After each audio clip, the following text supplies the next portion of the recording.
ನಮಸ್ಕಾರ ಸ್ನೇಹಿತರೆ, Sita forms YouTube ಚಾನಲ್ಗೆ ಸ್ವಾಗತ. ನಾನು ಮುಂಚೆ ಒಂದು ವಿಡಿಯೋದಲ್ಲಿ ಈ ರುದ್ರಾಕ್ಷಿ ಮಣಿಯ ಮರದ ಬಗ್ಗೆ ಮಾತಾಡಿದ್ದೆ. ಬನ್ನಿ, ನಿಮಗೂ ಕೂಡ ಆ ರುದ್ರಾಕ್ಷಿ ಮಣಿಯ ಮರದನ್ನು ತೋರಿಸ್ತೀನಿ. ಈ ರುದ್ರಾಕ್ಷಿ ಮಣಿ ಮರ ಇರೋದು ಶಿವಮೊಗ್ಗ ಜಿಲ್ಲೆಯಿಂದ ಸುಮಾರು ಒಂದು 20-25 ಕಿಲೋಮೀಟರ್ ದೂರ ಇರೋ ಚಿಲ್ಮೆಜಡ್ಡು ಅನ್ನೋ ಪ್ರದೇಶದಲ್ಲಿ. ನಾವಿವಾಗ ಹೋಗ್ತಿರೋದು ಶ್ರೀ ಬ್ರಾಹ್ಮರಿ ದುರ್ಗಾ ಪರಮೇಶ್ವರಿ ಮತ್ತು ಶ್ರೀ ಶಿವನಾಗ ಕ್ಷೇತ್ರ ಚಿಲ್ಮೆಜಡ್ಡು ಅಂತ. ಬನ್ನಿ, ತಾಯಿಯ ದರ್ಶನ ಪಡ್ಕೊಳ್ಳೋಣ. ವಾವ್, ಎಷ್ಟು ಕ್ಯೂಟ್ ಆಗಿರೋ ಒಂದು ಕರು ಇದೆ ನೋಡಿ. ಇಲ್ಲಿ ಸುಮಾರಷ್ಟು ದನಕರುಗಳಿದ್ದಾವೆ. ದೇವಸ್ಥಾನದ ಎಡಬದಿಯಲ್ಲಿ ಒಂದು ತೋಟ ಇದೆ. ಈ ತೋಟದ ತುಂಬ ದನಕರುಗಳಿದ್ದಾವೆ. ಇದಷ್ಟೂ ಇಲ್ಲಿ ಬಂದಂಥ ಭಕ್ತಾದಿಗಳು ತಮ್ಮ ತಮ್ಮ ಕೆಲಸಗಳಾದ ಮೇಲೆ ತಮ್ಮ ಭಕ್ತಿಯಿಂದ ಒಂದು ದಾನ ಅಂತ ಕೊಟ್ಟು ಹೋಗಿರೋದು. ಸುಮಾರಷ್ಟಿದ್ದಾವೆ ನೋಡಿ, ಎಷ್ಟು ಚೆನ್ನಾಗಿ ಆಟ ಆಡ್ಕೊಂಡು ಹುಲ್ಲು ಮೈಕೊಂಡಿದೆ. ಇಲ್ಲೊಂದು ಕುದುರೆ ಕೂಡ ಇದೆ ನೋಡಿ. ಇಲ್ಲಿ ಅಶ್ವ ತಂಪಾಗಿ ಹುಲ್ಲು ಮೇಯ್ಕೊಂಡಿದೆ.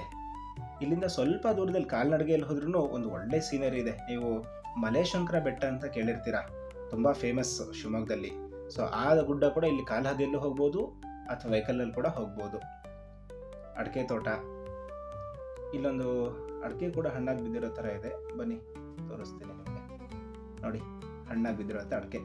ಇನ್ನೇನು ಸೀಸನ್ನು ಕೊಯ್ಲಿಗೆ. ಸೊ ಇಲ್ಲಿಂದ ಸ್ವಲ್ಪ ಎಡಬದಿಯಲ್ಲಿ ಹೋದರೆ ನಾವು ಹುಡುಕ್ತಾ ಇದ್ದಂಥ ನಮ್ಮ ರುದ್ರಾಕ್ಷಿ ಮಣಿಯ ಮರ. ಸ್ವಲ್ಪನೇ ದೂರ, ಬನ್ನಿ ತೋರಿಸ್ತೀನಿ. ಇದೆ.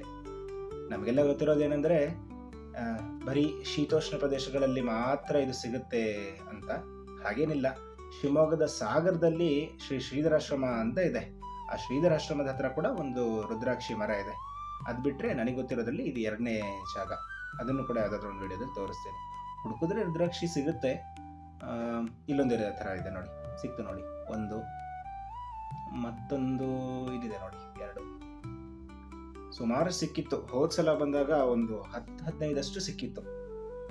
ಇನ್ನೂ ಸಿಕ್ತಿಲ್ಲಪ್ಪ ನೋಡಿ. ಇವ್ರಿಗೂ ಕೂಡ ಒಂದು ಸಿಕ್ಕಿದೆ, 2ನೇದು.